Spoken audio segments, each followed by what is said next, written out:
Grabados de la Lira Popular Parte 3 Estudio del grabado Ayes y Lamentos.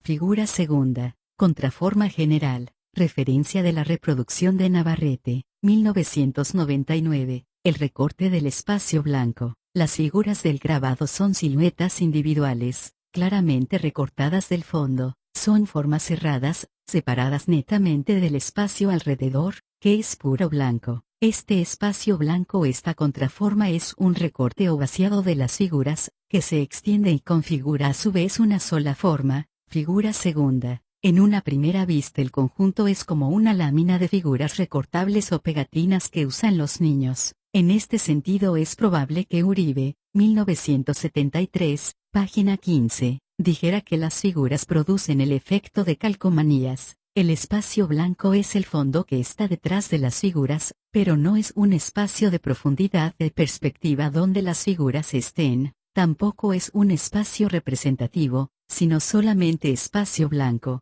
que es la superficie del grabado. Pero al observar las tensiones y movimientos de las figuras, como se verá más abajo, se comprueba que aunque no tiene intención y función representativa, es el espacio en el cual las figuras se interrelacionan y se mueven. Composición. Pero hay una composición o estructura formal más compleja y más rica, fuera de este carácter de molde, o de figuras impresas sobre el blanco. Sí, puesto que obviamente hay un dinamismo interior perceptible, aunque invisible. Según la primera visión, el grabado está dividido virtualmente por una horizontal y una vertical simétricas, que corresponden a los 4 cuadros de las escenas. Cada escena está compuesta individualmente, ordenando las masas verticales de los cuerpos con una tendencia a la simetría, es decir, la composición ordena las masas negras y los pesos visuales con simetría y regularidad, y las mismas figuras tienen entre sí unas siluetas muy semejantes, lo que otorga al conjunto un primer equilibrio visual. Pareciera no haber intenciones de variar el ordenamiento simétrico. Por ejemplo, en las dos escenas de arriba, de los dos hombres y Labarto,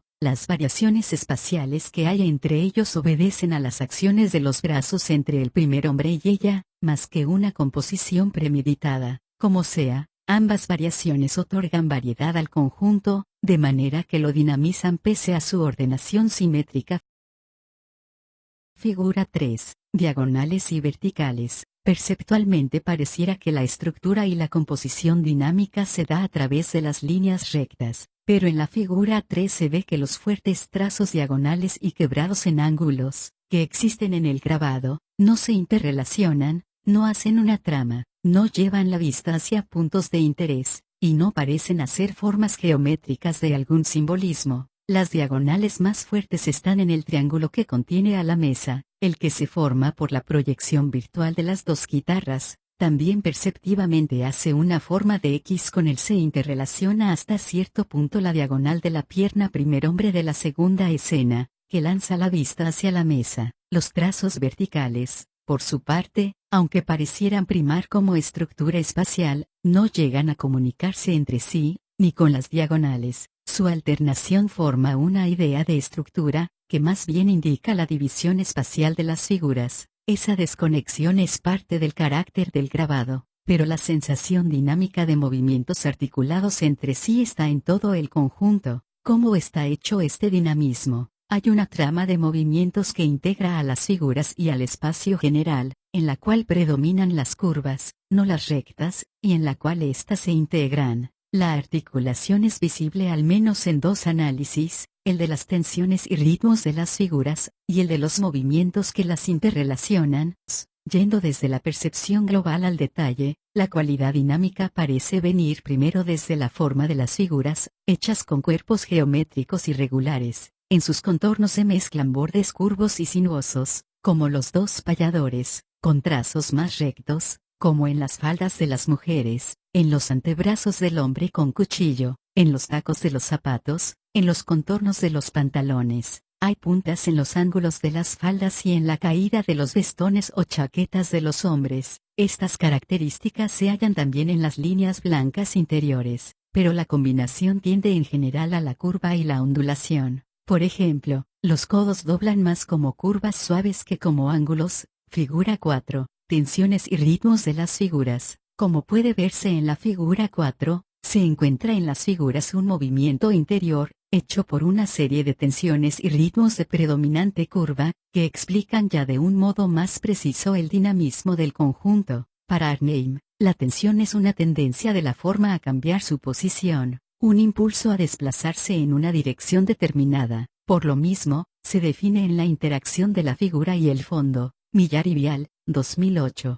De este modo, el espacio blanco, sin perder su cualidad de superficie, es también el fondo sobre el cual los personajes se mueven. Para Philip Rawson, según los mismos autores, el movimiento percibido en una situación estática es un estado de tensión, algo que está por ocurrir, una expectativa. El ritmo, por otra parte, puede observarse en las repeticiones y alternaciones de similares movimientos visuales en distintos lugares. También una musicalidad del movimiento que lleva al ojo por un camino que luego retorna. En los personajes el movimiento se da por la tendencia a la inclinación del cuerpo, que queda estabilizado por la dirección de la cabeza. La inclinación puede abstraerse en un trazo recto o curvo, que al unirse a la cabeza, por la forma de ésta, hace una voluta o terminación en espiral. El impulso del cuerpo hacia atrás y de la cabeza hacia adelante se ve en el primer hombre, izquierda arriba, mientras que la inclinación hacia adelante se ve en Labarto, al lado de él. Este movimiento interior de dos fuerzas opuestas es una tensión, que sale hacia los brazos, y en este grabado a través de los brazos y las manos las figuras se interrelacionan unas con otras. Las volutas del hombre y Labarto, arriba izquierda, se unen a través de los brazos haciendo una forma de corazón,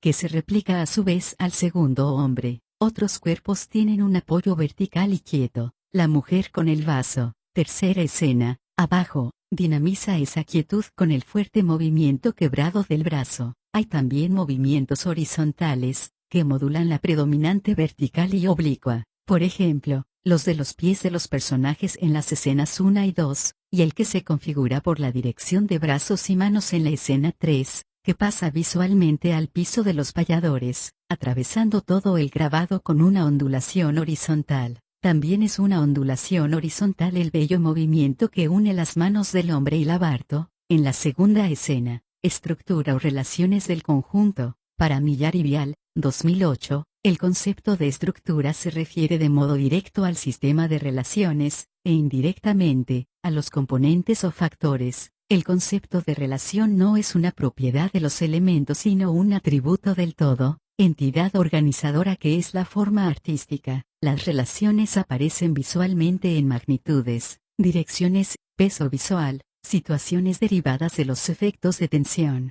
En este caso, pero sin considerarlo agotado, el análisis nos da un arredo arabesco de movimientos que comunican a los espacios e interrelacionan a las figuras en el espacio. Figura 5. Los movimientos son percibidos en ascendente o descendente, aunque hay formas que llevan o lanzan la vista hacia una dirección determinada, como los brazos, las piernas, las cabezas. También un movimiento acaba y vuelve a empezar, y puede continuar virtualmente, marcado aquí con líneas segmentadas, para comunicarse con otras formas que lo continúan. Figura 5. Estructura de movimientos. Partiendo desde izquierda arriba, encontramos un primer centro de interés, A, enlazado por la voluta que se produce entre las cabezas del hombre y la mujer, Labarto. En este mismo lugar nace una primera curva larga, 1, desde el brazo del hombre, bajando por la falda del Labarto, y por la línea del brazo y la pierna del tercer hombre de abajo, 1B grande.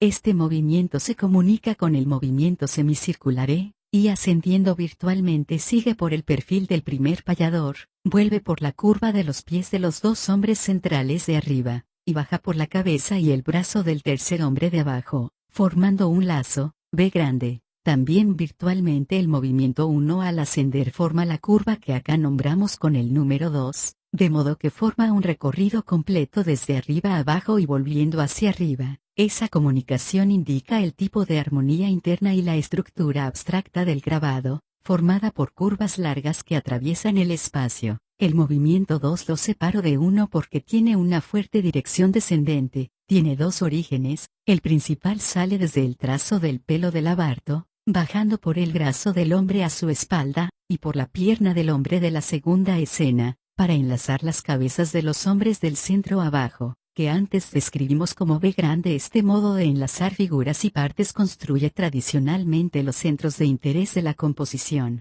Aquí el centro del lazo B grande está vacío, es un espacio blanco. El movimiento 2 se marcado por la dirección del brazo de labarto en la escena 1, por su dirección descendente hacia la izquierda parece una vuelta o reflujo del 2, o el retorno del movimiento largo 1, y se frena en la mano del primer hombre. La curva 2 se desciende hacia la curva 2, o sale del retorno largo de 1. El movimiento 3 se origina como eco de 2C en el brazo del labarto, bajando por el contorno de la pierna del primer hombre. Desde allí hay una brusca bajada y subida vertical. Aunque su existencia es más virtual que formal, el movimiento cerrado hace un lazo, F, que envuelve a las dos figuras de arriba y de abajo a la izquierda. Es cíclico, y tiene poca comunicación con los demás. A pesar que gráficamente parece comunicado con uno, tal vez la vertical firme de la figura de labarto frena la continuidad entre ambos. En el retorno del lazo B grande, con el impulso del movimiento ascendente del brazo de la guitarra,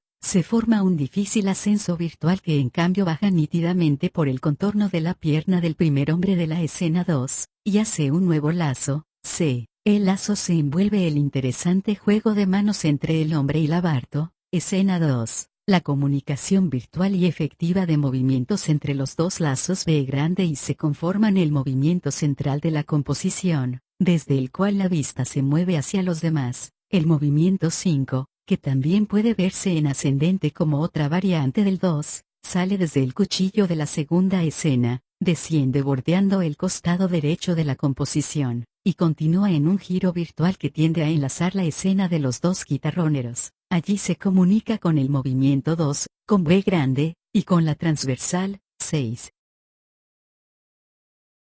Salvo el semicírculo E, que recibe movimientos ascendentes y descendentes, todos estos movimientos son largos, y atraviesan el espacio superior e inferior, integrando las escenas mediante direcciones curvas y dinámicas, algunas entrelazadas, pero formando un arabesco sencillo y muy visible. No hay un centro de interés o foco principal, sino principalmente los enlazados B grandes C y D, donde el elemento importante es el espacio blanco, vacío. Es un espacio plástico, no simbólico ni semántico. He buscado las líneas de movimiento más nítidas y largas,